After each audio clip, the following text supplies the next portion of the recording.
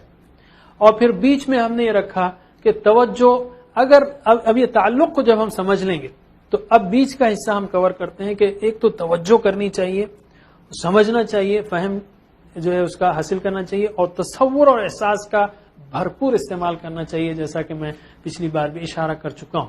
تو تعلق معلوم ہو گیا، تو توجہ، فہم، تصور اور احساس، یہ چاروں چیزیں کریں گے تو انشاءاللہ تدبر اور تذکر جس کے لیے قرآن نازل ہوا اس میں کافی مدد ملے گی.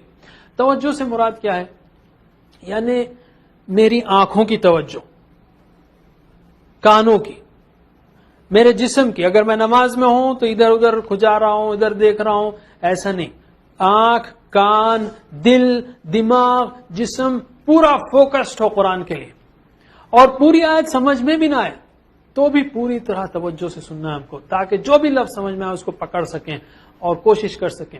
یہ پہلی چیز. دوسری چیز فہم، سمجھنا ہے. نہ سمجھ میں آئے تو فوری اللہ تعالیٰ سے معافی مانگنا ہے کہ اللہ اتنی عمر گزر گئی اب بھی قرآن سمجھ میں نہیں آتا، اور اسی وقت عہد کرنا ہے یا کوشش کرنا ہے کہ آج سے پھر قرآن کو مسلسل سمجھنے کی کوشش کروں گا. اور تصور، یعنی جب کبھی اللہ تعالیٰ کی نشانیوں کا ذکر ہو، تاریخ کا ذکر ہو تو ان کا خوب تصور کیجئے، اور احساس سے، یعنی نعمتوں اور احسانات کا ذکر ہو تو پوری طرح احساسات سے پڑھیں ہم. جنت کا ذکر ہو تو شوق سے، امید سے. جہنم کا ذکر ہو تو خوف سے، ڈر سے. آپ نے توجہ، فہم، تصور اور احساس کو سیکھ لیا. اب قرآن کریم کو زندگی میں لانا ہے تو دعا، احتساب، پلان اور تبلیغ، اس کو یاد رکھیے. تو سب سے پہلے لیتے ہیں ہم دعا کو. دیکھیے قرآن کی ہر آیت عمل کے لیے، چاہے وہ دل کا عمل ہو یا اعضاء کا عمل ہو، ایمان و یقین کا عمل ہو یا نماز و روزے کا عمل ہو یا دعوت و نصیحت کا. تو ہر عمل کی ابتدا دعا سے ہونی چاہیے. مثلا ابھی ہم نے سنا کہ قرآن تدبر و تذکر کے لیے نازل ہوا، تو ہم کہیں اللہ مجھے تدبر و تذکر کی توفیق دے. اس کے بعد احتساب. صرف دعا کافی نہیں، جیسے میں نے اس سے پہلے بھی کہا کہ اگر آپ کا بیٹا 10ویں جماعت میں اور صبح شام دعا کر رہا ہو کہ اللہ مجھے ایگزام میں کامیاب کر، رو رو کے دعا کرتا ہے لیکن نہ اسکول کو جاتا ہے نہ کتاب کھولتا ہے، تو آپ کہیں گے یہ دعا کافی نہیں ہے، بیٹے اسکول بھی جانا ہے، کتابیں بھی پڑھنا ہے. تو ہم کو بھی دعا کرنے کے ساتھ ساتھ پلان کرنا ہے، احتساب کرنا ہے. احتساب گزرے ہوئے دن کا ہے، جو گزر گیا زمانہ، کہ کتنا کیسا کر رہا ہوں، میں کر رہا ہوں تو الحمدللہ، نہیں کر رہا ہوں تو استغفر اللہ. اور پلان بنانا ہے اگلے دن کا، اگلے ہفتے کا. اگر ہم پلان بنانے میں ناکام ہیں، if you fail to plan you plan to fail. اگر آپ پلان بنانے میں ناکام ہیں تو سمجھیے کہ ناکامی کا پلان بنا رہے ہیں. اگر کھانا کھانے کا پلان نہیں ہے تو بھوکا رہنے کا پلان ہے. اگر قرآن سمجھنے کا پلان نہیں ہے تو قرآن نہیں سمجھنے کا پلان ہے. یہ سوچ لیجئے. اور اس کے ساتھ ساتھ پلان بناتے ہوئے ایک بات یاد رکھ لیجئے کہ اجتماعی معاملات ہوں، جیسے فقہی امور ہوں یا کوئی نیا آئیڈیا آئے، تو اس معاملے میں علماء کرام سے چیک کر لیجئے. قرآن جب پڑھتے ہیں، جو کوئی اگر پلان بنا رہے ہوں تو پھر آپ کہیں گے پھر ہم عام آدمی کیا کر سکتے ہیں تدبر اور پلان؟ تو ہم کہیں گے بہت سارے ایریاز ہیں، جیسے تعلق باللہ، اتباع رسول، فکر آخرت، ذکر، عبادات، اخلاق، معاملات، دعوت، تبلیغ، امر بالمعروف، نہی عن المنکر، ٹیم ورک. یہ سارے کام ہیں جو ہم انشاءاللہ دعا، احتساب، پلان، تبلیغ کے ذریعے کر سکتے ہیں. اور چوتھی بات ہے تبلیغ کرنا ہے. کیوں؟